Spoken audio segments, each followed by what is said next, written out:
Assalamualaikum warahmatullahi wabarakatuh. Perkenalkan, kami dari kelompok 2 yang beranggotakan yang pertama Amri Abdillah, yang kedua Muhammad Felix, yang ketiga Fadli Leo Putra, dan yang keempat Raki Rafi Subarka, dan yang kelima Rizky Nugraha, dan yang terakhir adalah Tengku Muhammad Iqbal.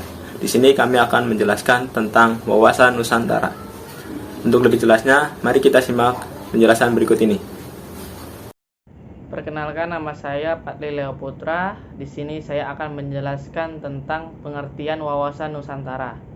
Secara etimologis, wawasan Nusantara berasal dari kata wawasan dan Nusantara. Wawasan berasal dari kata wawas yang dalam bahasa Jawa, yang berarti pandangan, tinjauan, dan penglihatan indrawi. Jadi, wawasan adalah pandangan, tinjauan, dan penglihatan tangkap indrawi. Wawasan berarti pula cara pandang dan cara melihat. Sedangkan Nusantara berasal dari kata nusa dan antara. Nusa artinya pulau atau kesatuan kepulauan. Antara artinya menunjukkan letak antara dua unsur. Jadi, Nusantara adalah kesatuan kepulauan yang terletak antara dua benua, yaitu benua Asia dan Australia, dan dua samudra, yaitu Samudra Hindia dan Pasifik.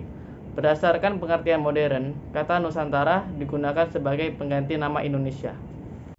Hakikat wawasan Nusantara.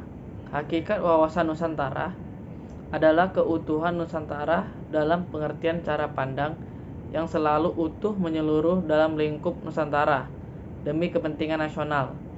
Jadi, hakikat wawasan Nusantara adalah keutuhan dan kesatuan wilayah Indonesia. Dengan kata lain, hakikat wawasan Nusantara adalah persatuan bangsa dan kesatuan wilayah. Dalam GBHN disebutkan bahwa hakikat wawasan Nusantara diwujudkan dengan menyatakan Kepulauan Nusantara sebagai satu kesatuan politik, ekonomi, sosial, budaya, dan pertahanan keamanan. Asas wawasan Nusantara: 1. Kepentingan yang sama. 2. Keadilan. 3. Kejujuran. 4. Solidaritas. 5. Kerjasama. 6. Kesetiaan terhadap kesepakatan bersama untuk menjadi bangsa dan mendirikan negara Indonesia yang dimulai, dicetuskan, dan dirintis oleh Budi Utomo tahun 1908, Sumpah Pemuda tahun 1928, dan Proklamasi Kemerdekaan 17 Agustus 1945. Kedudukan, fungsi, dan tujuan wawasan Nusantara. 1. Kedudukan wawasan Nusantara sebagai wawasan nasional bangsa Indonesia merupakan ajaran yang diyakini kebenarannya oleh seluruh rakyat Indonesia agar tidak terjadi penyesatan atau penyimpangan dalam upaya mewujudkan cita-cita dan tujuan nasional. 2. Fungsi wawasan Nusantara berfungsi sebagai pedoman, motivasi, dorongan, serta rambu-rambu dalam menentukan segala kebijaksanaan, keputusan, tindakan, dan perbuatan bagi penyelenggaraan negara di tingkat pusat di daerah.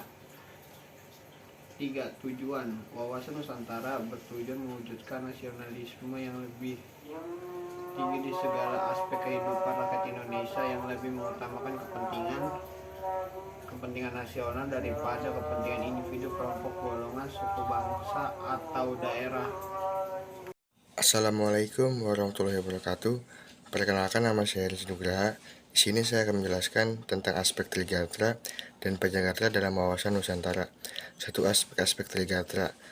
Letak dan bentuk geografis Indonesia terletak pada 60 LU, 110 LS, 950 BT, 1410 BT, yang di tengah-tengahnya terbentang garis ekuator sehingga Indonesia mempunyai dua musim, yaitu musim hujan dan musim kemarau. B. Keadaan penduduk. Jumlah penduduk berubah karena kematian, kelahiran, pendatang baru, dan orang yang meninggalkan wilayahnya. Segi positif dari pertambahan penduduk ialah pertambahan angkatan kerja, manpower, dan pertambahan tenaga kerja, labor force. Segi negatifnya, apabila pertumbuhan penduduk tidak seimbang dengan tingkat pertumbuhan ekonomi yang tidak diikuti dengan usaha peningkatan kualitas produk. C. Keadaan dan kekayaan alam atau asas maksimal, lestari, dan berdaya saing.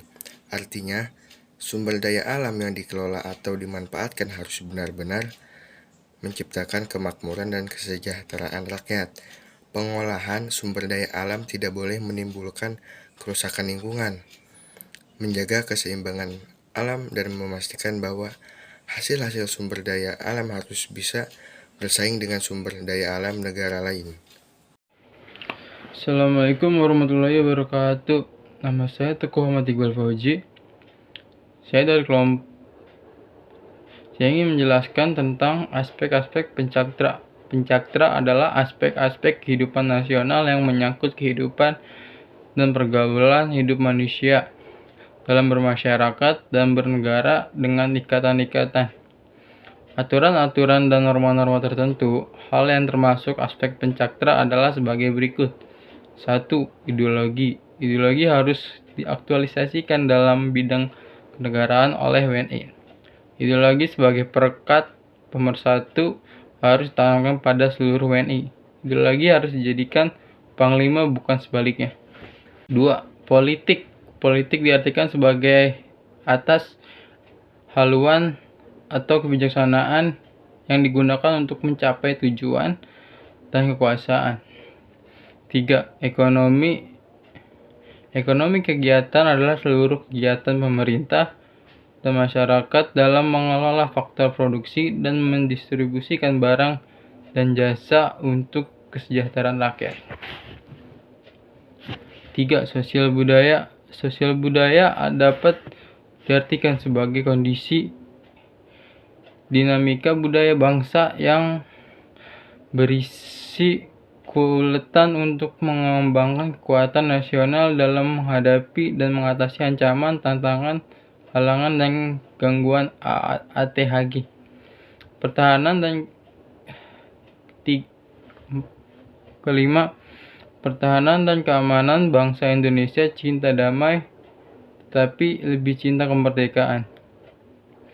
Pertahanan keamanan berlandasan pada landasan ideal Pancasila, landasan konstitusional UUD 1945, dan landasan visional wawasan Nusantara. Pertahanan keamanan negara merupakan upaya terpadu yang melibatkan segenap potensi dan kekuatan nasional. Pertahanan dan keamanan diselenggarakan dengan sistem pertahanan dan keamanan nasional dan sistem pertahanan dan keamanan rakyat semesta. Terima kasih. Peran serta warga negara mendukung implementasi wawasan kebangsaan, antara lain mendukung persatuan bangsa, berkemanusiaan yang adil dan beradab, mendukung kerakyatan yang mengutamakan kepentingan bersama di atas kepentingan individu atau golongan, mendukung upaya untuk mewujudkan suatu keadilan sosial dalam masyarakat, dan yang terakhir mempunyai kemampuan berpikir, bersikap rasional, dan dinamis, berpandangan luas sebagai intelektual. Mungkin itu saja yang dapat kelompok kami sampaikan tentang wawasan Nusantara. Apabila ada kekurangan atau kesalahan, kami mohon maaf. Sekian, wassalamualaikum warahmatullahi wabarakatuh.